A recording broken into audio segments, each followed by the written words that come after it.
Hey guys, we are live. Welcome to the Baxter Riches podcast. I'm Zach Ginn, your host. I quit my minimum wage bag boy job to pursue the riches of real estate investing at the age of 17 and never looked back.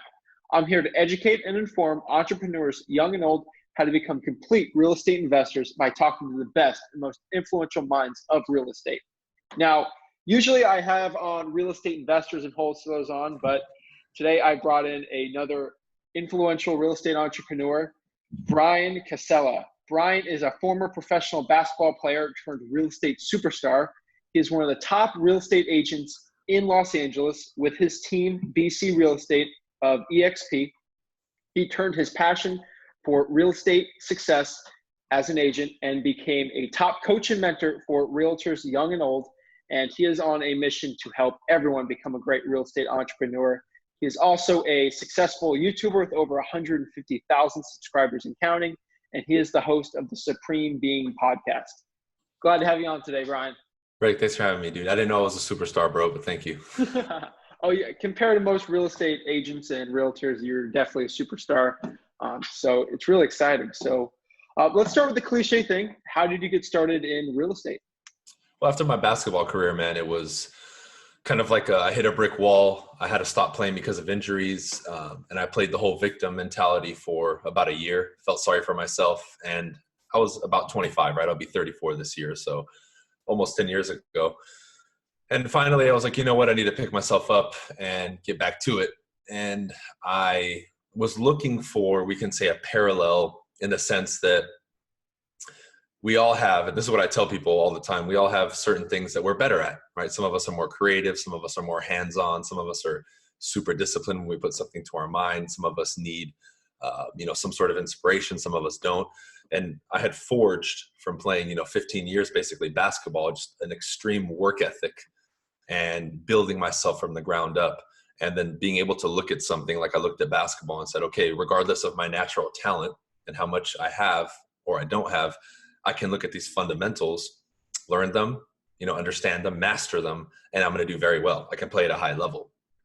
So when I started looking at possible careers and experimenting, when I looked at real estate, it made sense. I started going to the offices and seeing the agents and how late they were showing up, their lack of work ethic, the fact that I could, knock on doors and make calls, even though I didn't know what to do at that time. I had no skill or previous experience in that. I said, I can learn this. I don't have to climb up a corporate ladder.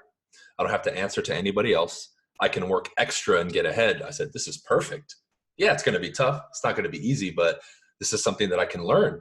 And it seems like there's no ceiling to it, meaning you can come in and, you get out what you put in.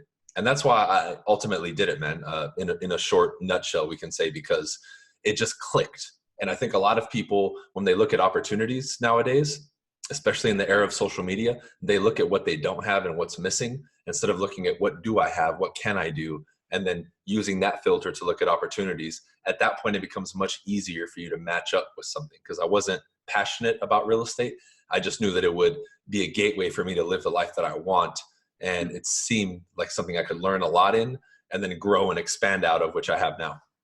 Wow. So obviously, you've had a huge advantage being a very great athlete, and it's helped you in your real estate career. I found the same thing with me, but I was a lot less of an athlete. I was a high school wrestler. I use that into my real estate career now, investment-wise, and it's helped me a lot.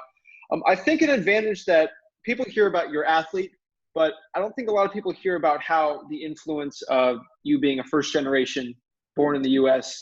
person. I mean, your parents being immigrants from Argentina, did that have a big influence on your work ethic? Yeah, man. For several reasons. Number one, we didn't grow up with too much. And even as a child, the conditioning for most people, I think, especially if they're immigrants, is, be happy with what you have, get a 9-to-5, get a stable check. Don't, dream about the Lamborghinis. We're never going to have that, right?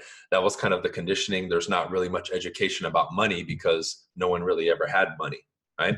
Number two, so I was always anti that. I thought there was more to the world than what we had.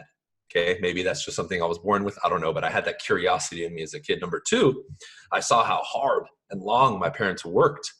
And my dad was a truck driver, right? He came from South America. And obviously, if you have any sort of education, you have to redo it if you move here. he didn't have time, right? My two older brothers came also. I was on the way basically, and they had to do something quick. So he ended up becoming a truck driver. So he was gone a lot. He did so many trips. I would only see him for little spurts in my childhood. And I saw that type of dedication that we're putting in, him and my mom. And my mom was, gone at 6, 7 in the morning, and she wouldn't get home until 6 or 7 at night. So I saw what it was to work hard and provide. So that was also kind of instilled in me too.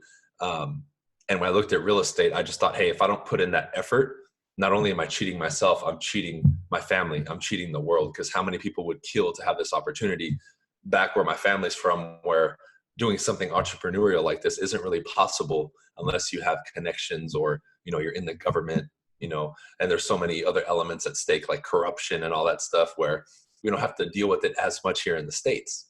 So it really lights a fire under your ass, man. It really does, and maybe I've had it in me as a kid. I want to be, and maybe it was growing up with brothers too, I'm very competitive as well. And I think that's something if people learn to tap into, it can help them tremendously. Because I walked to my office and said, hey man, top 10 list, I'm going to be on this thing by the end of the year. Remember my name. And I did it. So, and I think other people can do it too. I just believe they look at what they don't have instead of looking at what they do have. Wow. So getting started, when you first started from basketball, you obviously wasn't the best salesman. I mean, how did you get the skills that you have now? I was horrible, dude. I remember I was so nervous when I started that, we'd be in a suit in the office and, it was air conditioning on, but literally all my blood would like go away from my extremities because I was so nervous and my hands were like freezing. I had like, the sweaty palms, and seeing other people call, being in the bullpen where there's other people next to you and they're listening to you, make calls made me nervous. But I knew that was the stage. Just like when I learned to play basketball, when I would see like Michael Jordan or Kobe go through their legs, when I could not even really dribble the ball straight, I said, okay, that's coming later. I have to first learn how to dribble the ball up and down, right, with both hands.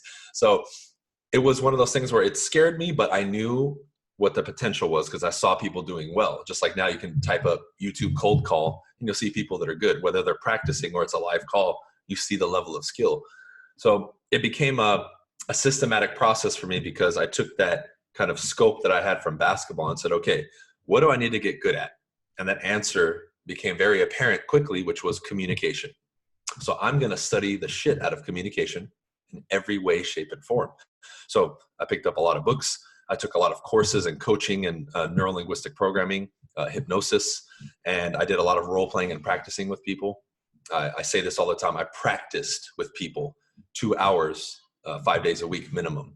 Meaning I either got on the phone or a video call with somebody and we would drill back and forth, or at my office, 2 hours a day. See, when people look at this subject or any subject, right? Let's say you want to be a car detailer, you want to be a salesperson, you want to be an actor, whatever it is. I think people, instead of shooting to be number one, whether they get there or not is irrelevant. But everyone, it seems to me like they're satisfied just being a little bit better than everybody else. And in this day and age, when more and more people are coming to the planet, more and more people are attempting to do what we do, because anything you do, there's going to be competition. When you strive to be the best and you start to create this gap between you and everybody else, that is almost like you become uncatchable, basically. So I'm going for the top of communication. So I know the higher I go up the ladder, the less competition I have, the better I am, and the more value I have in the marketplace, whether it's real estate or not. And in this subject of communication, that to me is priceless, not only for me as a skill set, as an individual, but to the market. I look at any opportunity. If I can communicate at the highest level, I can be there, right? I think of like public speaking, right? You're a great communicator, boom, you're going to get opportunities. If I want to be an actor, if I know how to communicate at the highest level, I got an opportunity there because most people don't know how to communicate. So I just see endless opportunities with it. And not only that, we talk real estate now. We have to meet face-to-face with a client.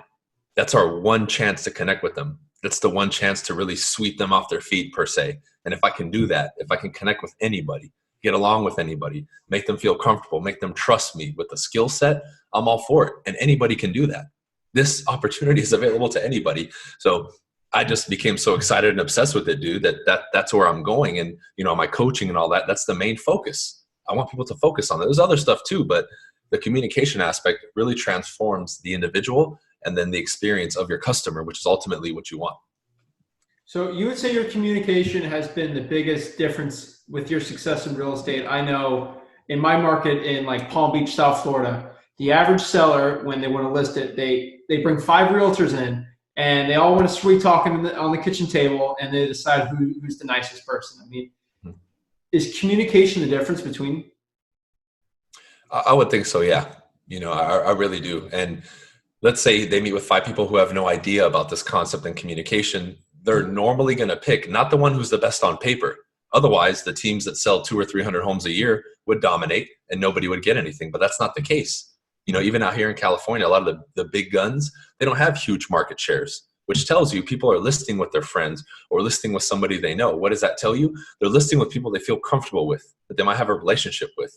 And the more you can communicate with different types of people, different types of personality types, and the more you can create a connection with the person, the higher odds that you have to be chosen. When I ask my clients, why did you pick me? I never get told, well, you sell the most homes. You're the most established here. You're the expert. I hear, we just felt like we could trust you. We felt really confident in you. You felt genuine. That big one I get. You felt authentic. Yeah, you told us stuff that, maybe we didn't like, but we knew it was the truth deep down inside. So we felt like we could connect with you more. And that's really it, man. And as I started getting that feedback, it further confirmed that I'm on the right path, where everyone else is just focused on, I need the best suit, I need the best car, I need the fanciest marketing. That stuff helps. But again, ultimately, when you get in front of them, if you can't deliver, then good luck. Well, I mean, you do have the best car, but that's something for another day. But so, yeah, I think that's really important that you said you tell them the truth sometimes. A lot of real estate agents out here, they will tell you whatever they want to hear. They will say, I can list this $100,000 house for $500,000 if you sign this 2-year listing agreement with me. It's blown away. I haven't seen this happen in this market in the past 3 years. I mean, it's just getting worse and worse. It's crazy, bro. And you're right. That's why we have such a bad reputation. So part of my journey as well with all the education I do is to change that. I want to change that perception. So if somebody looks at me with, earrings and tattoos, or like the fact that I cuss a lot, or they don't like the way I present myself or my brand, it doesn't matter, because at the end of the day, they can say, I don't like him, but God damn it, he's good at what he does. And that's what I want. And I treat my customers as such. And they can tell you all unanimously, Bryan took care of us. I put their needs first before mine. The main reason I believe what you said is true is the average realtor is starving. They're only selling 3 or 4 homes a year. And that sale, where they're now trying to sweet talk you into accepting an offer that maybe isn't the best, or buying a home that maybe isn't the best for you, is because if they don't close with you and get that check, they can't pay for food, they can't pay for rent. So now their personal interest infiltrates the deal, which you never want. You hire a third-party negotiator like us to prevent that, because typically if a buyer and a seller get together without an agent, it's this battle of emotions. How dare they send me an offer so low? How dare you make a request for repairs? My house is perfect, right? By having that third-party neutral negotiator, you alleviate that. If that third-party negotiator is skilled and doesn't have their personal emotions and interests vested in that transaction, which is tough to find nowadays. And that's part of my marketing that I say with people. I say, look, whether I list your home tonight, whether we purchase a home tonight with you, or in a week or in a month, if you do not purchase it, that's fine. I'm not going to go home and be stressing and not being 10 months behind on my mortgage payment. I'm good. Most realtors aren't. So they're going to push you to do things that you don't want to do. And I say, have you experienced that before? And they say, well, yeah, a lot of realtors seem pushy or desperate. Exactly. That's that behavior. Because that sale means if they're going to eat that day or not. For me, it doesn't. So my emotions and my personal interest is out. I'm looking out for you, not me. And that's the difference, man. 100%. So in this crazy journey you've had, I mean, you've come from, injuries all the way to getting Lamborghinis, things like that. I mean, what would you say your highest highs and your lowest lows were in the real estate industry? Man, great question, dude. The highest highs, I would say, has been the last year or so, man. Traveling and speaking. I've shared the stage with practically every participant of $1 Million Listing LA and New York, most of them several times now. I've spoken with Luis Ortiz and Josh Altman and Matt Altman, and internationally now 2 or 3 times. I've met them all. I've been able to infiltrate those circles. I'm getting invited to speak at other places. And that amazes me, right? Having my coaching program amazes me. What my team is doing amazes me. Having even my office and being able to, this imagination and vision board I had years ago, seeing it in real life now is amazing. So I would say that as a whole is amazing. But the low of lows, man, my first year in real estate, I probably broke down in tears 3 or 4 times. Felt like I was literally going to be out on the street at some point because I made a huge error in the beginning. I got 1 or 2 sales and I thought, I got this. I know this all, right? Like I'm good. I'm invincible. And one of the mistakes I made was I bought a nice car, right? And there was a couple months there where it was tough to make that payment, even though it wasn't that high. It was only a couple $100. That couple $100, was difficult, to write that check, to get that auto draw on my bank account, and to see my bank account so low and seeing the high amount of dollars coming in these checks. I'm like, what's going on here? But that was also a wake up call for me to educate myself financially, because I never got that when I was a kid, right? So I had a lot of lows financially, mentally, emotionally, those first years, dude. And that whole year was a roller coaster. So it's tough to say one moment, because there were so many deals that fell through. There were so many listings I thought I'd get that I didn't get. There were so many buyers I thought would buy that didn't. That we could just do a podcast on that, bro, for like 6 hours, because it was ridiculous, right? And I think the difference is I said, okay, just like if you get in a fight, you live to fight another day, right?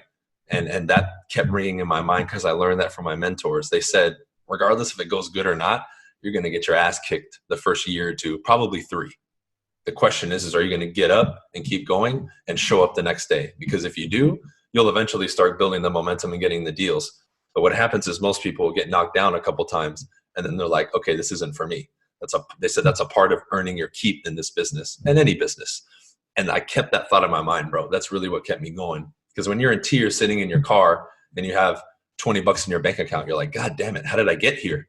But okay, this is temporary. This too shall pass. And that's really what kept me going, man. Wow. So what would you say your craziest real estate story is then? I have so many to choose from, man. I'll give you a couple, dude. One is on multiple occasions, I've been going door to door in nice neighborhoods, and I've had guns pulled on me and I've been threatened, right? I've knocked on doors before and they open the door and it's like 3 people are naked. One person seems like they're in the corner doing drugs, again, in nice neighborhoods. I've drawn out in the worst neighborhoods in LA and in the best. And all this crazy stuff happens in the best neighborhoods, believe it or not, right? I've had that. I've had clients flip. I've taken listings and I find out later that the client has mental issues without me knowing, right? Through someone else who had the same experience with them.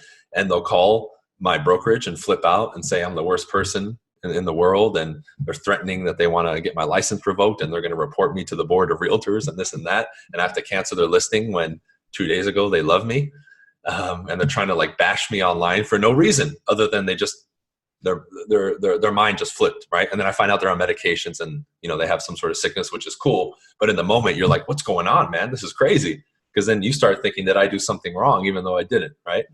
I've had clients at the end who we do a great transaction. There might be some, bumps in the road, but we literally go above and beyond and we make it work. And then they just go off on us. I've had people show up to my office and just, you guys are the worst, blah, blah, blah. I'm like, dude, we got your home closed and you made $20,000 over your asking price and everything went good. What are you talking about? And then they'll just bash us. They'll give us like a 1-star review on Zillow. And I'm like, we sold your home in like 3 days and you got like 50,000 above ask. No repairs, as is, super easy. Like, where did it go wrong? And they'll say, oh, they're terrible negotiators. They don't deliver. It's like, what? So I would say around transactions in real estate, man, that's been some of the craziest stuff. And again, I think any seasoned vet's going to give you a million of them, but I would say that's probably encompasses the majority of them because they all usually fall into that category, So I'm not in the real estate agent realtor space at all. I can see it from a distance. Yeah. What are your top marketing strategies now for you as a top agent getting the deals? Marketing strategies. Okay, we still do the old school stuff, and I think that's never going to stop for us. We still call, we still go door to door, we still do open houses, and that's been very effective for us. The second part is now, I've built this over years, but I think it's increasingly more important, especially within the agent community, to have a brand, because I've been around for so long and been so consistent. A lot of people outside of our area send us referrals, right? Mm-hmm. Same thing with somebody who finds us on social media. They see I have a lot of followers. I've been doing this for years. We're doing a lot of business. Our team has an Instagram and we have this YouTube channel and all this stuff. So not only for the public does that build more trust, but agent to agent referral. I think this year we'll probably close anywhere from 30 to 40 transactions just from agent to agent referral, which is huge. But so many people are still, even in 2020, and I've been talking about it since 2014 or 15, they're still scared to go on video and do it consistently, man. It's crazy. It's crazy. Other than that, I just focus on building relationships with people in activities that I do outside of real estate. Car clubs, done a bunch of deals with the guys in my car clubs, whether it's exotic cars or not, right? Number two, I do donate and spend a lot of time with local like elementary schools and high schools because, I play basketball. So I donate and sponsor a lot of these teams, and I'm always there talking to the kids, or I'll go to a game if I can. So I get really infiltrated into those groups of parents and kids and all that. So I get some business from them. And, I've done Toastmasters, right? I'm still in contact with all of them. All these activities that I'm in, right? The NLP events, all these courses that I do, all these other seminars that I attend, I make sure to root myself with all these groups in order to feed my database, build my circle of relationships, and that also feeds my pipeline. Because whenever they have a question, they're going to remember, oh, Bryan. And I purposely do it outside of where realtors and, the salespeople go, because they don't go there. They just think, hey, I'm going to go where all the salespeople are, which is great. I do that too, but I focus on those groups outside of that. And I think that's where I can draw in a lot of business and grow my brand as well. And are you still cold calling hours a day, or are you using different marketing strategies that are more effective for your time? Yeah, my team still does. My personal time is a lot more spread now. I still do it because it's fun to me to be able to cold call somebody and close them, right? It's pretty easy. And door knock too. Like if I'm driving and I see a for sale by owner, I'll stop even if I'm in flip flops and knock on their door. Again, I get a rush from it. It's fun to me, but I don't have to do it. No. And I think within the next probably 2 years, 1.5 or 2 years, if my team doesn't want to, they won't have to, because we'll have enough, flow just from organic, right? Like we do some paid stuff, but a lot of the stuff that we get is organic. Like I picked up 5 new clients from Instagram in January alone from one tactic, which is, I don't know if you've seen them. I do like realtor spoof videos where I kind of make fun of, realtors, and that's huge. Now, where I tell people that's a good strategy for me because that's my personality. I'm goofy like that. What I tell people is find what your personality is like and then create content or something around it, and it'll come off even more authentic, and it's different than the norm. Because if I just posted, we got a new listing, here's a new buyer, it's boring to post that. And I think I'm the one who kind of broke that mold as far as marketing themselves as a salesperson or an agent, because I post majority personal stuff. But I think that's infinitely more effective because people can connect with you. That's a great source of leads for me and new clients for sure. I think that's the biggest difference between someone being very popular social media wise, like those $1 million LA guys, they all got personalities. They're not, I'm Josh Altman and I list homes and I just help you. And that's basically it. They got personalities, backstories. That's why people really like it. I think that's why you have a lot of success too.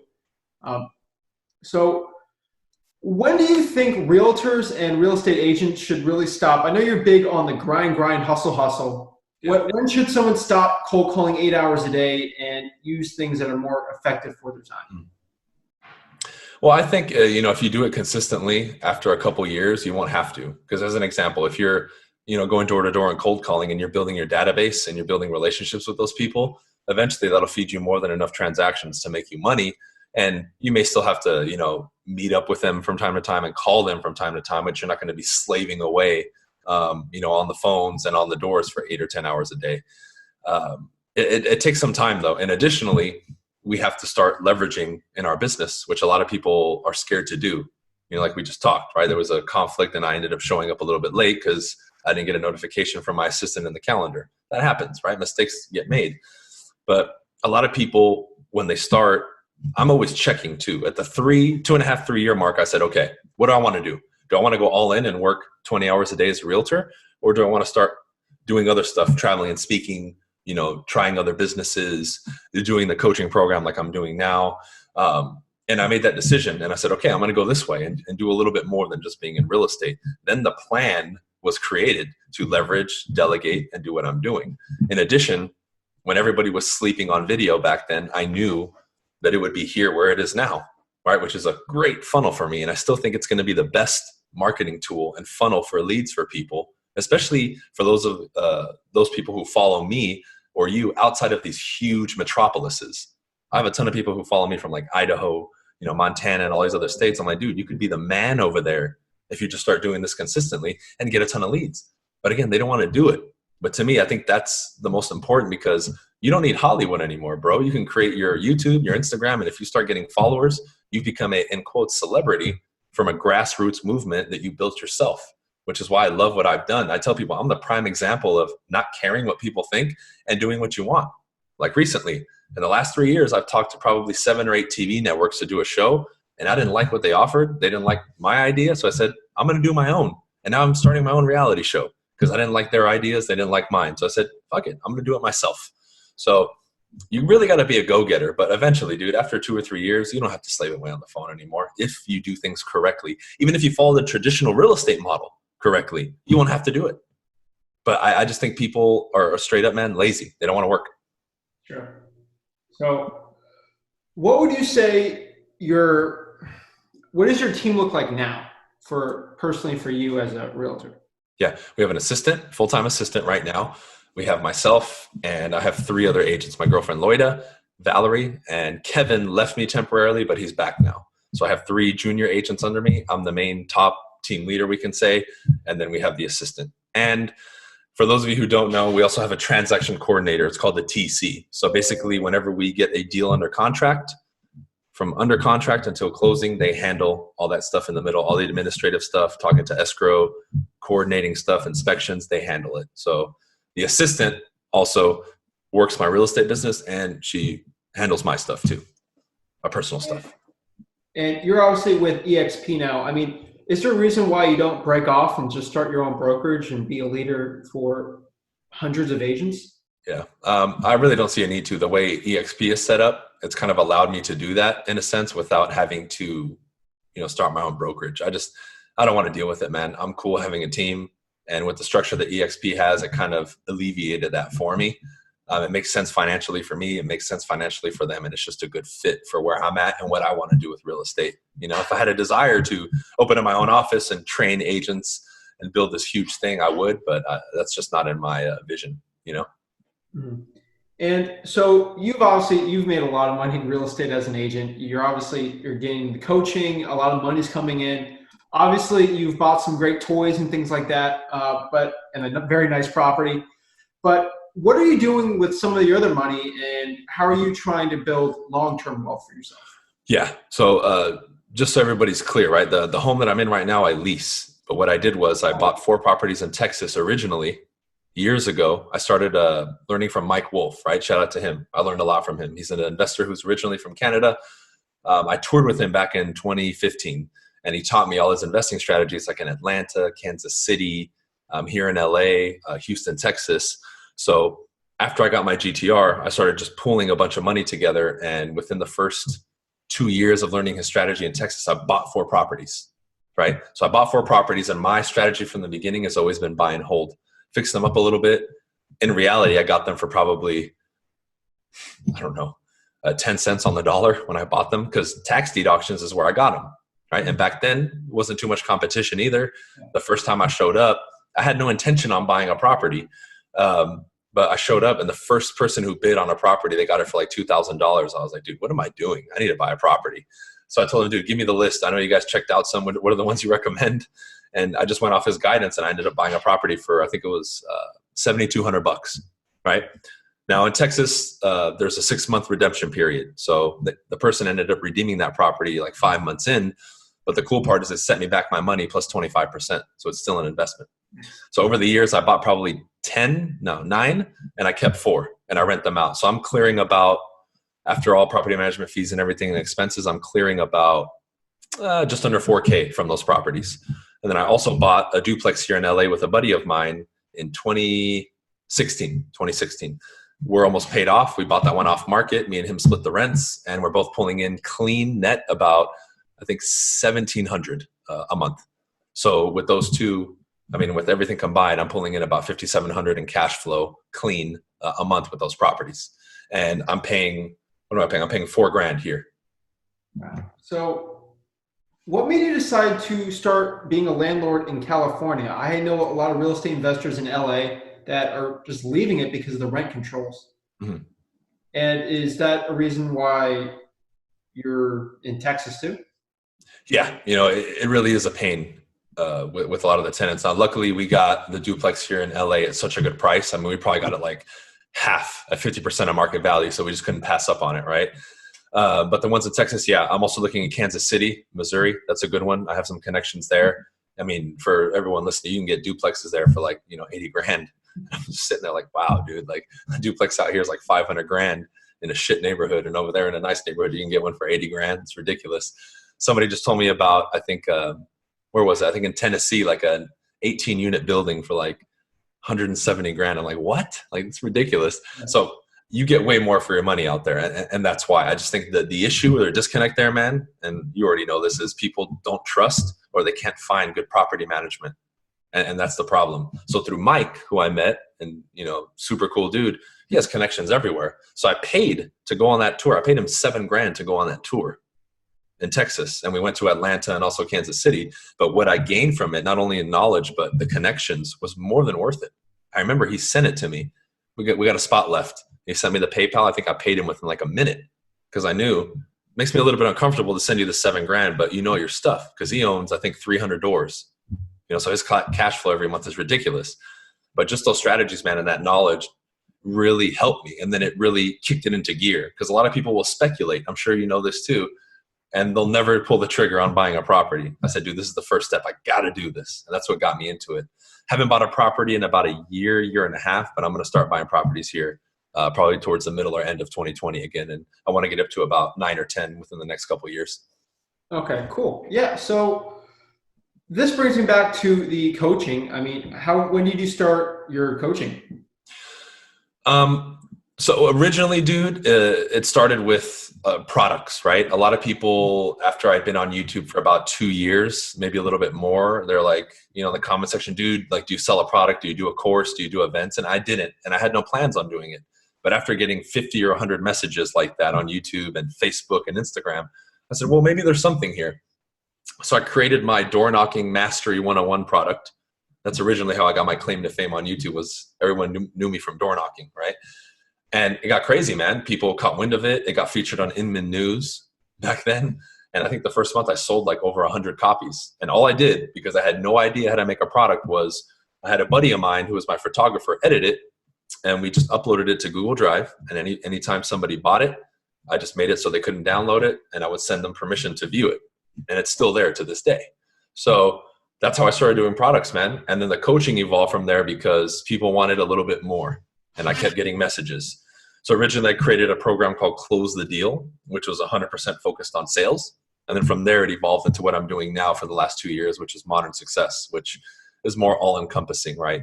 Financial management, how to manage your money, how to create a plan, how to execute, real estate stuff, sales stuff, public speaking, marketing, how to be better on video, and pretty much my journey, right? I also teach NLP and hypnosis in there, and we're getting more into that now. So that allows me to kind of teach everything I've learned instead of just doing door knocking or one product per se. And right now I think we have, I don't put any marketing behind it. It's pretty much been organic. I think we have 270 something active members right now that are on subscription. Wow. That's great. So, I mean, I really love that too. I mean, with our coaching, we've actually found this too. Speaking on what you said a while ago, probably 5 minutes ago, a lot of people that are on the fence with the coaching, I've seen it from half the time. It's not even about buying it. Yeah. It's about when you buy it, you're actually committed. It's not even about learning anything from it. It's about just being committed. I mean, was that a big difference with you when you went with Mr. Wolf? Yeah, absolutely. 100%, dude. And I learned that early on. All the books I was reading and all the people that I looked up to at my brokerage that I found online, that I saw at events, I was like, man, these guys just go. Even if they're not entirely sure about something, they just go. And if they make a mistake, they learn from it and they move on. People that are effective, people that are competitors, people that are successful, they make decisions quickly. I learned that early on, man. And that's why. So my thing was, if I'm presented with a decision and I'm a little bit uncertain about it, I'm just going to go. Whatever my decision is, I'm just going to make it. And I've been able to come across so many more opportunities because of that. And more often than not, you make the right decision. I just tell people you're not making enough decisions to realize that. If you find yourself making more decisions, you'll very quickly realize, hey, when I trust my gut or I just go, I'm making the right decision most of the time. And I know that for a fact now. But everyone else wants to just sit on the couch and, watch you do your thing, watch me do my thing, and they're content with that. But I tell them, hey, man, you gotta You got to get yourself out of your comfort zone. It's not easy. It's not fun, but ultimately you have to be the one who decides. Me and you can lead them to the water. We can't make them drink. Me and you can lead them to the door and open it, but they have to walk through. And I've been telling people, ultimately the responsibility falls on you, and you got to do it. So what gets you out of bed every morning pumped up, ready to go? You know, with me now, dude, I've had so much fun doing what I'm doing, man. I've broken so many rules. I've done so many things I was told I would never do. I've broken so many of my own limits of what I thought was possible. You know, for me to talk to my family and ask them, did you ever think I'd be anywhere near where I'm at now? And for them to be like, hell no.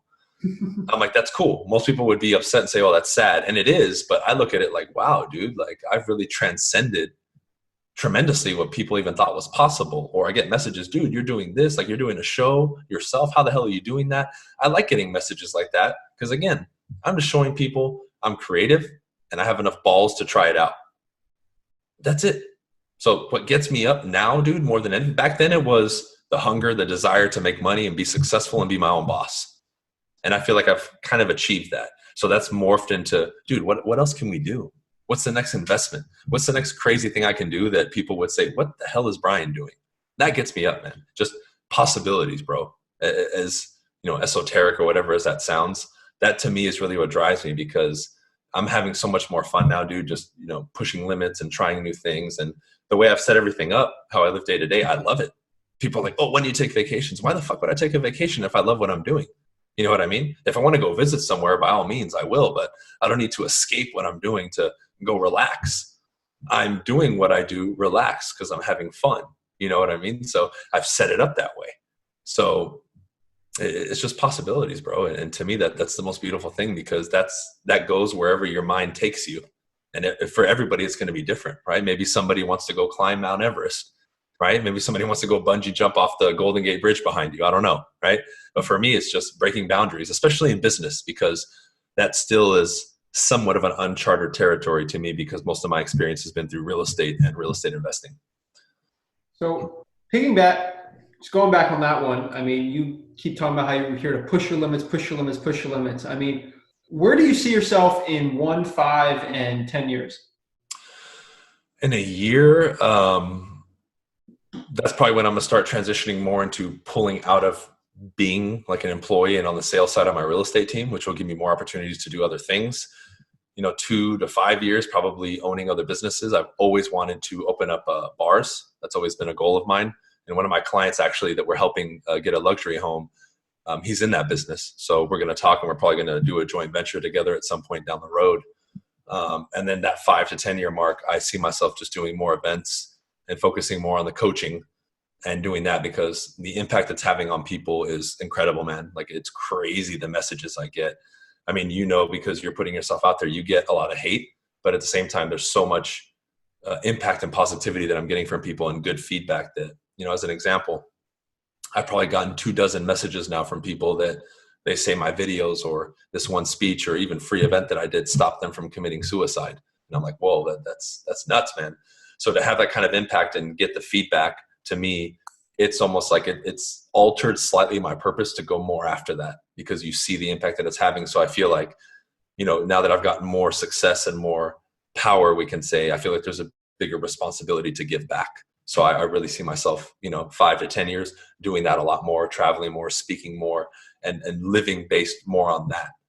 And it would be insignificant how much money I make at that point, right? Because I'm already at the point where I've bought everything I want to buy. Like, whether I make 10 million, 100 million, that's not really my focus. So even if I make less money helping people, I'm cool with that, because that really has turned into the vision and a lot more of my purpose, if that makes sense. Oh, it makes total sense. So I like to wrap this podcast off with the last question I ask every single guest. I started out at 17 with no money. So I ask every single guest, if you were 17 years old, again, living in Los Angeles, you had about $200 in your name, what would you do to become the next Bryan Casella? Man, I'd get my real estate license ASAP and do it all over, dude. You know, I love that question because I've been asked it a lot, and I would do the same thing that I'm doing, dude. Obviously now, if I went back to then, and I'm assuming I had the knowledge that I had now, it'd probably be easier. But if I didn't, I would just go about it doing it the same way. You know, doing that struggle of making calls and learning sales and doing something completely new is what built me to be where I'm at today and be the person that I am today. That's what allows me to teach. That's what allows me to do the podcast and, give back to people, because I've been through hell and back, we can say, all the trials and tribulations and everything, where a lot of people aren't willing to do that, or they're faced with that and they want to talk to somebody who's been through it to say, hey man, how was it? Can you tell me about it? Because I'm about to jump in head first. Can you tell me how it was? And we need more people like that, I think. So I would just do it the same, man. I would get out there and do the grunt work. I would be blacked from here up from door knocking like I was back then. And then my fingers would hurt from cold calling, because I think that's the toughest way. Besides, as an example, men also at night, making them go approach girls at clubs and bars. I think that and cold calling and going door to door is some of the most character building, especially for men. And because it forces you to confront your insecurities, man. And that to me is one of the most important things in this life, because we see so many people suffering from that. And to be able to break free from that, I think in itself is the most beautiful gift. Wow. So this might be controversial here, but would you say if you were back at 17, you probably would not go to college and you would have gone all in on the realtor side? If I wasn't playing basketball, yes. The only reason I went to college, bro, is because I got a scholarship to play basketball. I even told my parents, if it wasn't for the scholarship, fuck college. I don't want to go, So I still think, because of the way we're conditioned, people think automatically to go to college. And maybe for some people it's good. Maybe they want to be a doctor, a lawyer, an engineer, and that's their focus. Cool, go to school. But if you're just going to go, I think it's a huge mistake. So to answer your question, no, I would not go. Great. So wrap it up. Do you have any parting thoughts? How do people get a hold of you? And if someone wants to, have you as their mentor, how would they go find you? Yeah, Bryan Casella, at Bryan Casella is all my handles on social media. If you just type me in on Google, you'll find me, bryancasella.com. I've made it very simple. But thank you, man. Thank you for having me on the show. I appreciate it. You did the right thing. You just asked me, hey, you want to do an interview, a podcast? I said, yeah, regardless of the numbers. I think people get caught up with that. Whether you told me you had 1 subscriber or 1 million, I would have done it, because this is creating value for the audience and people, which is what it's about. And, you're doing it the right way, man. So I commend you for that. All right. I appreciate it. I'll see you guys in a couple of weeks when we have our next guest. All right, Rick. Thanks, man.